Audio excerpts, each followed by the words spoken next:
उनको ये जानकारी दी है कि जो ये एएनपीआर कैमरे लगाए थे, सीयूकेएम के चेयरमैन साहब को हमने अभी चिट्ठी लिखकर ये जानकारी दी है।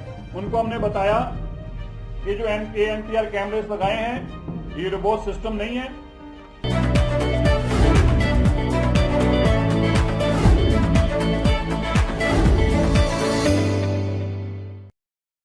दिल्ली के पर्यावरण मंत्री मनजिंदर सिंह सिरसा ने वायु गुणवत्ता प्रबंधन आयोग को पत्र लिखकर राजधानी में एंड ऑफ लाइफ वाहनों को ईंधन न देने के निर्देश पर रोक लगाने की मांग की है। उन्होंने इस फैसले को जल्दबाजी में उठाया गया और तकनीकी तौर पर अपरिपक्व बताया। सिरसा ने अपने पत्र में कहा कि फैसले को लागू करने के लिए लगाए गए ऑटोमेटिक नंबर प्लेट रिकॉग्निशन कैमरों की तकनीक अभी भरोसेमंद नहीं है। उन्होंने बताया कि इन कैमरों में कई तरह की तकनीकी समस्याएं आ रही हैं, जैसे कि सेंसरों का काम ना करना, स्पीकर का खराब होना और सिस्टम का एनसीआर के डेटा से एकीकृत न होना। उन्होंने ये भी जोर दिया कि वर्तमान प्रणाली हाई सिक्योरिटी रजिस्ट्रेशन प्लेट की पहचान करने में अक्षम है। सिरसा ने आयोग को ये भी याद दिलाया कि एनसीआर के अन्य हिस्सों जैसे गुड़गांव, फरीदाबाद और गाजियाबाद में इस तरह की कोई व्यवस्था अभी तक लागू नहीं की गई है। पर्यावरण मंत्री ने आग्रह किया कि जब तक तकनीकी खामियों को दुरुस्त नहीं किया जाता और पूरे एनसीआर क्षेत्र में समान नियम लागू नहीं किए जाते, तब तक दिल्ली में इस निर्देश को टाला जाए।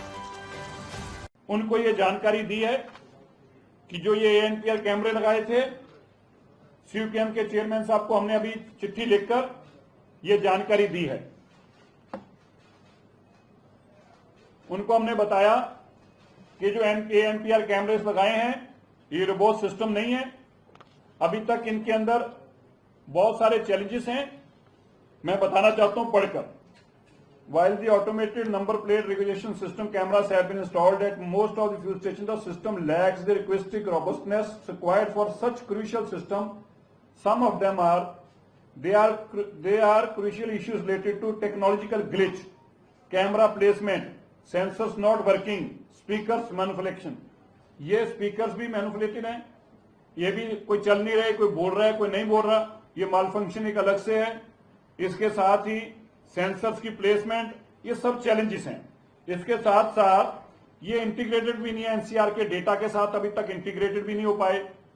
इसके साथ साथ एंड ऑफ लाइफ जो है, इसमें एक और चैलेंज आ रहा है हमें, वो है कि एचएसपी जो हाई सिक्योरिटी रजिस्ट्रेशन प्लेट्स हैं, इनमें से भी जो जिन पे नहीं है उनको ये आइडेंटिफाई नहीं कर रहा। पेट्रोल पंपों पे झगड़ा हो रहा है कि भाई ये भी 10 साल से पुरानी गाड़ी है, तुम इसको क्यों नहीं छेड़ रहे।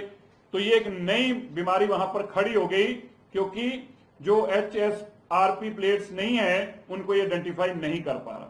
इसके साथ ही इसमें एरर्स भी आ रहे हैं और इसकी इंप्लीमेंटेशन में दिक्कतें और चैलेंजेस भी हैं। हमने ये भी बताया कि किस तरह से गुड़गांव, फरीदाबाद और गाजियाबाद और बाकी एनसीआर के अंदर भी ऐसा कोई कानून अभी तक लागू नहीं हुआ। अगर कोई दिल्ली में नहीं फ्यूल मिलेगा तो उसको जाके गुड़गांव में, फरीदाबाद से ले लेगा। तो इसका लाभ कैसे होगा? इसका लाभ तभी होगा जब इसको रोबोट सिस्टम किया जाए और सारी जगह पे बराबर किया जाए। हमने बताया कि दिल्ली की सरकार